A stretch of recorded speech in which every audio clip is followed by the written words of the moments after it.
Good morning mga kapatid. Ang lulutuin po natin ngayon ay patola na merong miswa. Ayan.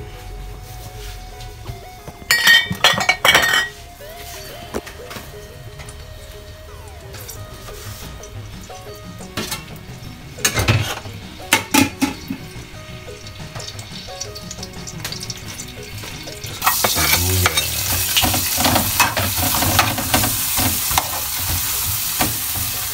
Ito na naman po ay NBTV po ulit. Ang pagkain po natin sa tanghalian at hapunan ay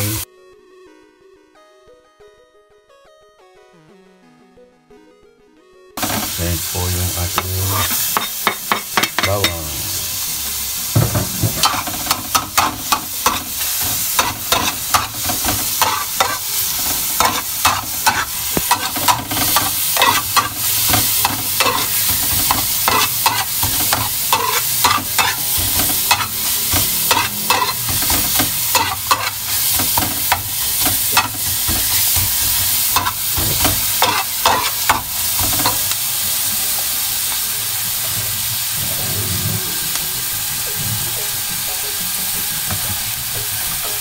Tapos po ang ilalagay natin ay cubes na lang po.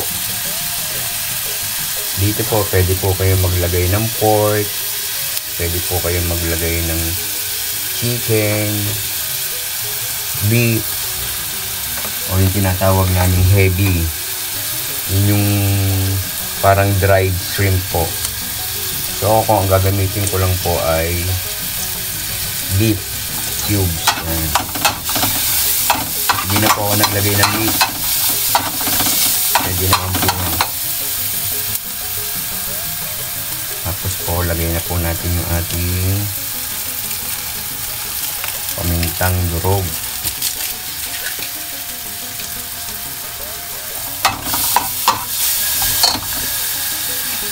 Lagyan po natin ng konting ano lang po, toyo.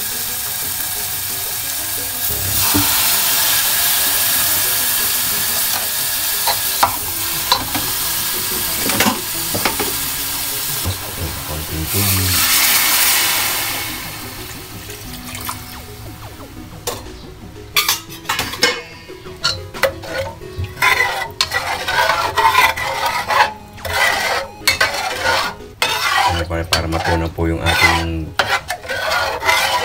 beef cubes.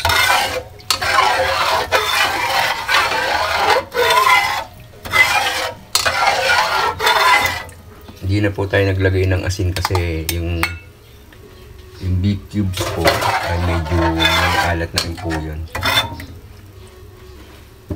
So pakuliin lang po natin ng konti maya maya po. Ayan mga kapatid. So ilalagay na po natin yung patola. Ito po kaya po medyo brown kasi po nakababad po sa tubig. Binabad ko po siya matagal. So, ibig sabihin po sariwa po ito.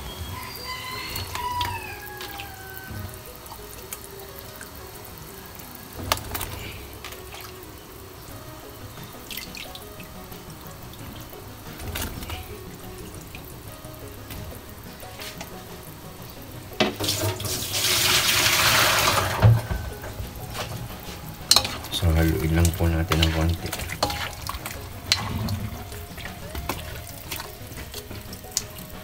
So, hintayin po natin maluto po yung patola at ilalagay na po natin yung ating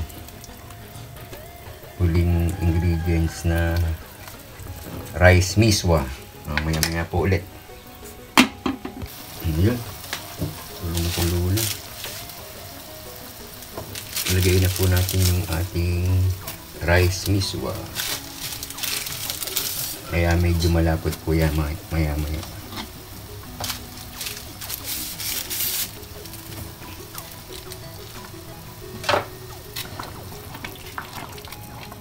Ayan, hintayin na po natin maluto. Pwede rin pong walang toyo yan, kung gusto niyo pong walang toyo. Ako po naglalagay ng Muski konting toyo. Madali naman pong maluto tong miswa. So, hintayin lang po natin.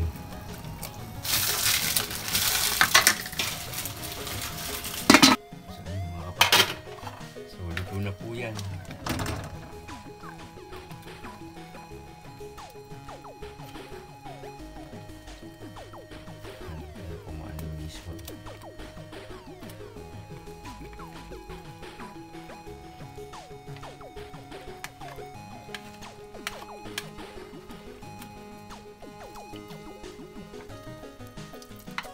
Siya nga po pala, pwede rin po yung alam niyo po yung bugas-bigas. Yung pwede rin po yung maging sabaw. Masarap din po yun. So ako hindi ko na po ginawa yun. Pero pwede rin po yun. So ayan na po yung ating finished product na patola na may rice miswa. Ayan, kung nagustuhan niyo po, paki-like, paki-share, paki-subscribe po. Salamat po sa Diyos.